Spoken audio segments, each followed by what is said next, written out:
दोस्तों, स्वागत है आपका टेक्निकल पाठशाला के इस यूट्यूब चैनल पर। मैं इस वीडियो में आज आपको बताने वाला हूं स्मार्ट एलईडी बल्ब जो कि मोबाइल से ऑपरेट होते हैं वाईफाई के ज़रिए, इसको रिपेयर करने के बारे में। इसमें क्या ख़राबी आती है और उसको कैसे रिपेयर करके आप इसको सही कर सकते हैं, इस वीडियो में आप देखेंगे। तो चलिए आइए शुरू करते हैं हमारा ये पाठशाला। पहले हम ये इसका जो डिफ्यूज़र है, डिफ्यूज़र को निकालेंगे। डिफ्यूज़र निकालने के बाद में बारी आती है इसके अंदर की पीसीबी की। तो इसकी जो पीसीबी है,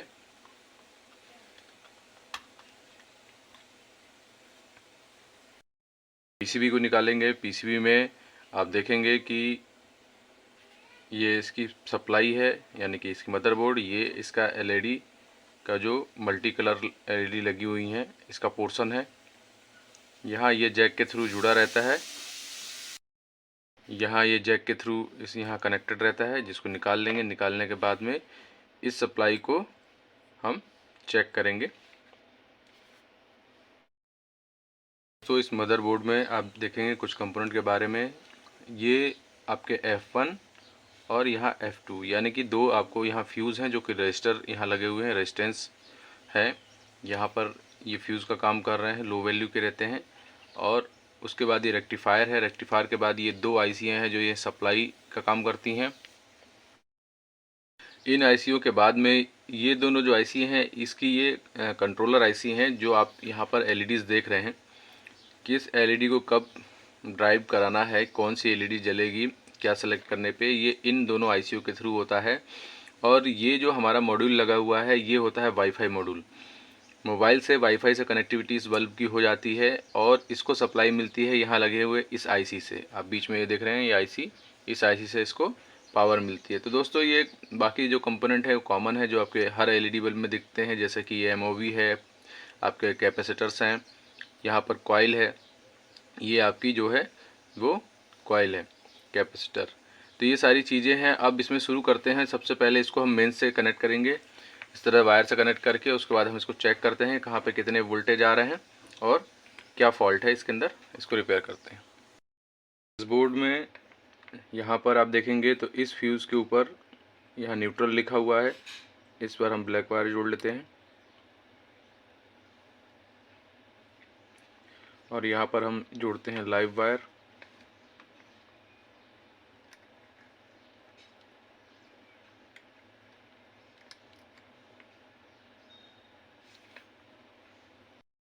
अब इसको हम सीरीज बोर्ड में लगा कर देखते हैं कि इसके अंदर कहाँ कितने वोल्टेज आ रहे हैं। तो चलिए आइए शुरू करते हैं। सबसे पहले हम मल्टीमीटर को एसी रेंज में कर लेते हैं। मल्टीमीटर को एसी रेंज में करने के बाद में यहाँ पर चेक करते हैं। तो ये देखिए 230 वोल्ट हमारे आ रहे हैं। इसके बाद में यहाँ पर देखते हैं इस रेक्टिफायर के इनपुट में।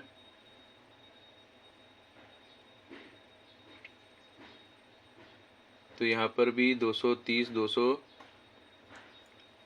238, 39 वोल्ट आ रहे हैं। रेक्टिफायर के बाद हो जाते हैं डीसी वोल्टेज,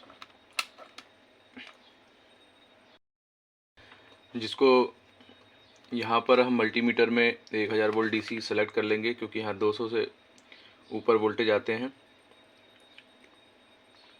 यहाँ देखिए 306-7 वोल्ट आ रहे हैं।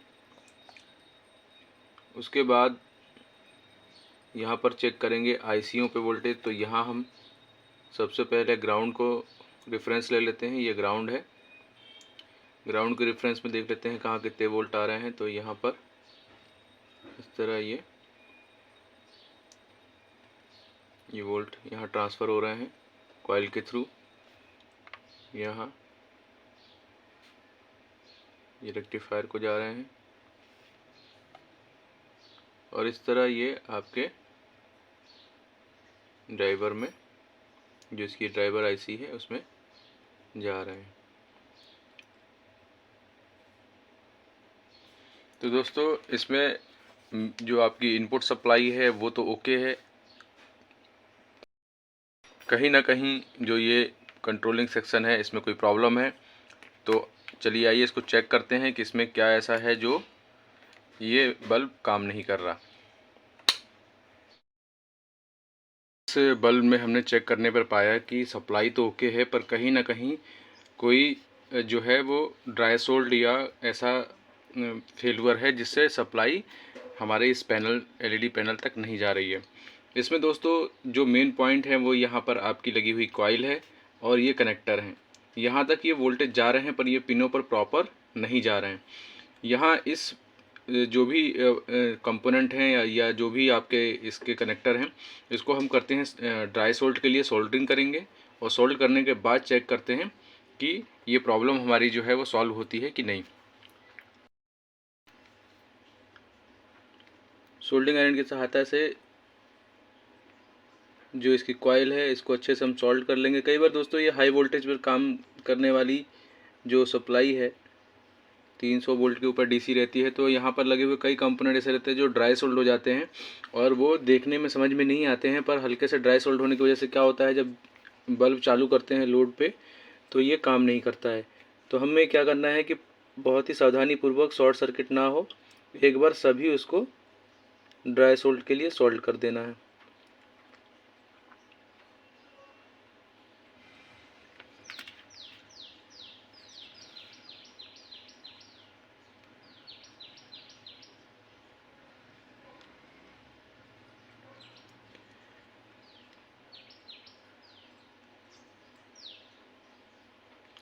ये हमने इसको जो भी हमने पार्ट्स बताए उसको सॉल्ट कर दिया है, और भी जो कंपोनेंट आपको यहाँ पर हैवी वोल्टेज पे काम करने वाले रहते हैं यहाँ पर इसको सॉल्ट कर देना है। ड्राई सोल्ड के लिए आपको इसको वर्क करना है।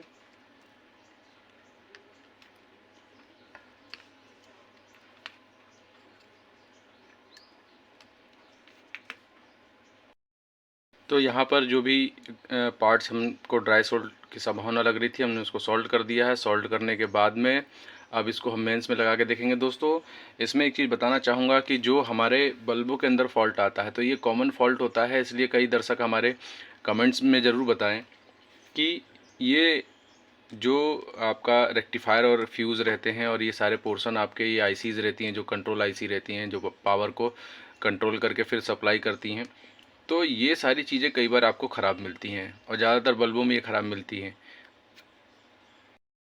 तो इसका मतलब ये नहीं होता है कि अगर आप कोई भी बल्ब रिपेयर कर रहे हैं तो हर बल्ब में यही ख़राब मिले। किसी में फ्यूज़ भी केवल ओपन होते हैं, आप फ्यूज़ लगाते हैं और ये जो बल्ब है वो ओके हो जाते हैं। किसी में रेक्टिफायर और ये सारी चीज़ें ख़राब रहती है तो इनको बारी बारी से चेंज करना पड़ता है। कई बल्ब ऐसे होते हैं दोस्तों, जैसे मेरा एक वीडियो और भी मैंने अपलोड किया हुआ है उसमें केवल इस टाइप की कॉइल ख़राब थी। जो रिचार्जेबल बल्ब आते हैं उसमें केवल एक कॉइल ओपन थी और पूरा बल्ब जो था वो बंद पड़ा हुआ था, जिसको लगाने के बाद में किसी भी बल्ब से निकाल के लगाने के बाद में वो बल्ब ओके हो गया। वैसे ही इस बल्ब में देखने में समझ में आ रहा था कि कोई ना कोई आईसी, इतनी सारी आईसियाँ लगी हैं, कोई ख़राब है या जो भी है, पर बाद में पता क्या चला इसमें फ़ॉल्ट क्या निकला कि आपकी ये जो कॉइलें लगी हैं जो कि आपको 300-350 वोल्ट पे काम कर रही हैं और जहाँ से इन पिनों के थ्रू इस एलईडी पैनल पे वोल्टेज जा रहे हैं ये ड्राई सोल्ड थे।